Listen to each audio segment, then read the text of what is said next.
Hai guys, kali ini saya akan merangkum film keluarga berjudul Satu Kakak Tujuh Ponakan tahun 2025. Tanpa basa-basi lagi, monggo disimak ceritanya. Namun sebelum lanjut, jangan lupa ditekan dulu like, komen, subscribe, serta share video ini sebanyak-banyaknya ya. Oke. Scene diawali Moko yang mengalah kamar mandi dengan keponakan-keponakannya. Mereka adalah Woko, Nina, dan Ano. Tanya aja pintunya siapa duluan yang ngetok. Ya kalau niatnya beda sih, itu kan yang tahu. Hari ini adalah hari di mana Moko melaksanakan sidang skripsi. Agnes dan Atmo sangat mendukung, sampai-sampai benerin dasinya. Itu tuh bagusan punya ibu karena lebih rapi gitu loh Pak, formal. Ia berangkat jalan kaki bersama keponakan-keponakannya sambil dada-dada. Dadah. Ya. Sampai di kampus, Moko mendapat hadiah sepatu baru dari kekasihnya bernama Maureen karena sepatunya saat ini nggak layak pakai. Ukuran sepatu pas, Moko pun melaksanakan sidang dengan lebih percaya diri. Disinilah Maureen mendapat kabar dari Agnes jika Atmo mengalami serangan jantung.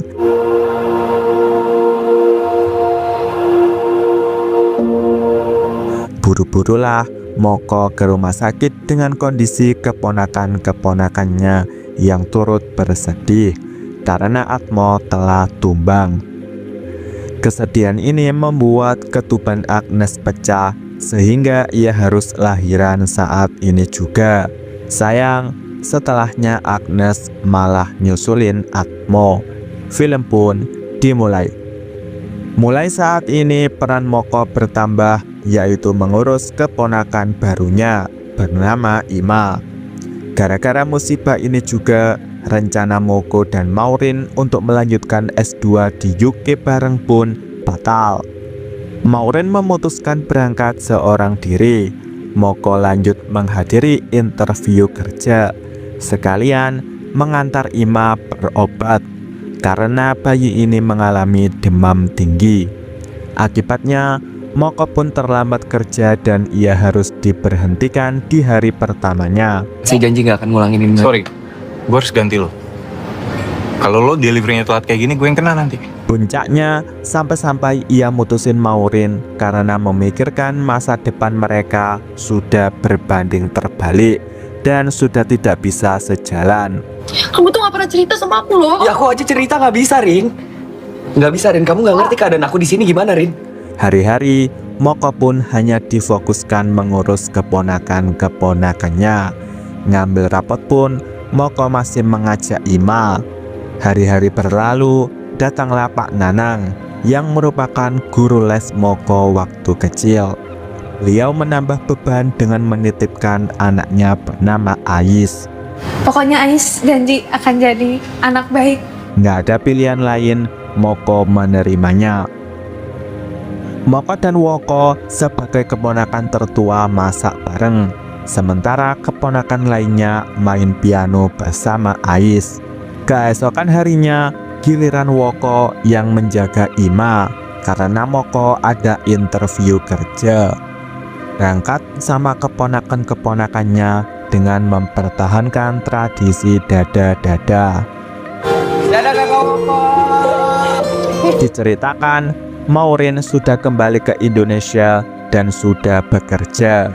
Ia mengetahui Moko ngelamar di perusahaan ini sehingga ia membujuk atasannya bernama Pak Sam langsung menguji Moko. Proyek pertama diberikan kepadanya. Maureen pun mau meminjamkan laptopnya untuk proyek ini, mengingat laptop Moko sudah jadul. Enggak kok, aku emang nanti sore ada rencana mau beli. Moko diajak keliling-keliling kantor oleh Maureen sambil cerita-cerita tentang keponakannya. Ima sudah berusia 2 tahun dan sedang dalam fase transisi. Dari yang awalnya bergantung dengan Moko, sekarang sudah punya keinginan sendiri. Nina sering pulang malam dan ngambekan. efek dari ABG yang baru diputusin pacarnya. Woko memilih berprofesi ojol demi ngebiayain kuliah Nina, sementara Ano bercita-cita menjadi arsitek. Cerita selesai karena Maureen dipanggil Pak Sam. Sorenya, Ano dilarikan ke rumah sakit karena didiagnosis radang usus. Sayang, BPJS-nya nunggak 2 tahun, sehingga tidak bisa diproses. Karena hal inilah, Moko merelakan uang yang akan digunakannya beli laptop untuk membayar tagihan rumah sakit. Mau tidak mau, Moko harus bekerja dengan laptop lamanya yang dipaksa hingga restart sendiri. Disinilah Maureen datang meminjamkan laptopnya. Ia bahkan membantu ngurusin Ano. Kalau Ano sakit, Ano tahan aja ya kak ya, biar gak nyusahin kamu kok lagi. Moko terus bekerja sampai keponakan-keponakannya tidur, termasuk Maureen. Pagi-pagi, mereka berangkat bareng karena hari ini Moko harus presentasi di hadapan Pak Sam. Kabar baik, Moko diterima kerja. Ia merayakan kecil-kecilan dengan membawakan makanan untuk keponakan-keponakannya. Gila, gak sia-sia kita bikin kopi seliter ya. Datang juga Osa yang merupakan kakak Moko dan suaminya bernama Eka setelah perantau ke Australia. Belum apa-apa, Eka sudah bertanya tentang gaji Moko. 8 juta mas. Lumayan lah ya. Satu hal yang membuat Moko bingung adalah proyek kerjanya yang ada di Anyar, sehingga jauh dari keponakan-keponakannya. Satu hal unik, red velvet pemberian Moko dijadikan lauk nasi oleh Ano. Hal ini diceritakannya kepada Maureen. Mereka bernostalgia tentang prioritas bareng setelah lulus S1 yang gagal karena kewajiban Moko mengurus keponakan-keponakannya. Puncaknya ketika harus mengorbankan hubungan. Ini tidak adil menurut Maureen. Ya tadinya prioritas kamu tuh kita, tapi kok sekarang keganti ya sama anak-anak. Diceritakan, proyek Moko adalah membangun kotek di pantai Anyar. Maureen pun menyarankan mengajak keponakan-keponakan Moko ke sana sekalian survei lokasi, hitung-hitung sebagai liburan. Rencana ini benar-benar terlaksana. Mereka main-main di pantai Anyar sambil menikmati sunset laut. Lagi santai-santainya sambil pesan es degan, si pelayan bernama Erna mengenal Ais. Dia adalah saudaranya Pak Nanang. Sempat menawarkan diri merawat Ais, namun Pak Nanang nggak mengizinkan. Hatur nuhunnya, udah mau jagain si Ais. Keponakan-keponakan sudah tidur, Eka memberikan pendapatnya. Ia salut dengan pengorbanan Moko yang mengorbankan prioritasnya demi merawat keponakan-keponakannya. Menurutnya, proyek ini adalah timbal balik yang sesuai. Eka juga mengeluhkan masing-masing keponakan, mulai dari Woko yang tiap hari sukanya gonjreng-gonjreng gitaran nggak tahu waktu. Kalau kamu kuliahin dia juga paling nggak lama gede. Oh, Ano yang merupakan keponakan Atmo bukan keponakan kandung Moko yang porsi makannya over. makannya tuh banyak banget, 2 kali porsi anak-anak loh dia. Serta Ais yang bukan siapa-siapa ikut dititipin ke Moko, padahal ada keluarganya yaitu Erna. Kamu nggak usah sok jadi pahlawan kesiangan. Semua ini didengar langsung oleh keponakan-keponakan yang nyatanya belum tidur. Keesokan harinya mereka pulang. Dalam perjalanan hanya diam-diam baik. Ais pun memutuskan pamit untuk ikut Erna, tentu saja dengan tradisi dadah-dadahnya. Moko mulai kerja di kantor untuk mendesain proyek koteknya. Ia satu tim bersama Maureen dan Bayu. Ini kotejnya nggak kegedean. Ini kebesaran mas. Moko mendapat telepon dari Eka yang lapor jika genteng di rumah bocor. Tagihan yang harus ditransfer yaitu sebesar 2.300.000. Sejak saat ini, Eka hanya bisa minta transfer terus, mulai dari beli tas untuk Osa, pompa rumah jebol, sampai-sampai uang jajan keponakan-keponakannya. Buat anak-anak aja mau paling berapa ya? 2 juta kali ya? Sayang sekali, Moko tidak bisa menghubungi keponakan-keponakannya, hanya bisa memandangi foto mereka sekedar melepas kangen. Hal ini pun menjadi perhatian Maureen dan Bayu. Mereka menilai Moko harusnya memenuhi biaya hidup keponakan-keponakannya saja, bukan menuruti gaya hidup mereka. Ya maksud gue yang harus lu tanggung itu biaya hidup keluarga lu, bukan gaya hidupnya. Kabar baik, Pak Sam suka dengan kinerja Moko, sehingga beliau minta besok Moko yang presentasi progres. To the point, ketika presentasi di hadapan Pak Sam dan Pak Albert, yang paling di highlight adalah ukuran kotek yang harusnya minimalis. Menurut Moko, keluarga yang berlibur hanya butuh kebersamaan, sekedar mendapat waktu berkumpul setelah berpisah oleh aktivitas sehari-hari. Inilah alasan mengapa Moko mendesain koteknya lebih luas. Alasan ini nggak diterima oleh Pak Albert. Beliau kekeh minta Pak Sam mendesainkan kotek minimalis seperti pemikirannya. Bisa kapan? Nggak bisa, Pak. Mereka hanya ingin bersama-sama, Pak. Sesimpel itu tujuan liburan.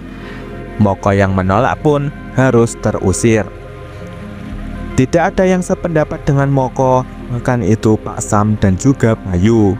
Moko temu kangen dengan Ais yang saat ini jualan es rentengan. Ais mengaku jika ia kangen dengan Pak Nanang. Menurutnya Pak Nanang gak bakalan jemput Ais sampai kapanpun. Diceritakan Ais ini korban perceraian orang tuanya. Gak ada yang mau ngurus sampai-sampai ia diberi pilihan ikut Erna atau Moko. Ais ngerasa dimanapun ia berada hanya nyusahin orang-orang terdekatnya. Ia keceplosan. Kita semua tuh kerja, kita kerjain keras, biar kita gak nyusahin kakak lagi. Woko kerja di tempat fotokopian dekat kampus Trisakti, kampus impiannya. Nina kerja sebagai pelayan di restoran Karen's Dinner, sementara Ano nguli, sekalian ngurusin badan katanya. Saat seduat-duat, Moko pun kekeh mau pulang. Keputusan ini didukung Maureen dengan meminjamkan mobilnya sebagai transportasi perjalanan Moko. Sampai di rumah, orang pertama yang dilabrak adalah Osa. Uang yang saya kirim kurang, Kak. Kenapa anak-anak disuruh kerja, Kak? Diceritakan, uang transferan Moko digunakan Eka untuk investasi binary option katanya. Kabar buruknya, saat ini Eka sudah nggak pulang selama 2 bulan. Uangnya nggak akan balik. Itu investasi bodong, Kak. Moko pun menjemput keponakan-keponakannya dari Ano di proyeknya. Kemudian Woko di fotokopian yang mengerti sifat Eka. Geblek itu orang. Masa dia bilang di hidup ini nggak ada yang gratis, makanya kita harus kerja. Di sisi lain, Nina hampir dipecat manajernya karena nggak bisa melayani dengan marah-marah. Ia pun langsung praktek di depan saudara-saudaranya, sekalian mengungkapkan unek-uneknya. Gue liat-liat dari mukanya nih pada bokeh nih. Ia minta Moko kerja sendiri demi menghidupi dirinya sendiri, nggak usah nanggung hidup keponakan-keponakannya. Nina gak mau nyusahin kamu lagi. Nina udah cukup jadi bebannya kamu. Aku gak bisa kok hidup sendiri. Satu permintaan Moko yaitu keponakan-keponakannya harus berhenti kerja. Terjadilah perdebatan. Keponakan-keponakan menganggap mereka menyusahkan Moko. Namun sebaliknya, mindset Moko, mereka adalah keluarga, sehingga nggak ada yang namanya beban. Menurut Maureen, ia nggak setuju kalau keponakan-keponakan berhenti kerja, karena ini adalah bukti sebuah perjuangan sebagai satu keluarga. Nanggungnya sama-sama ya. Semua selesai dengan kebahagiaan, ditandai dengan Ais yang memilih kembali ikut hidup bersama Moko dan keponakan-keponakannya. Mereka hidup utuh dalam satu keluarga. Film pun berakhir.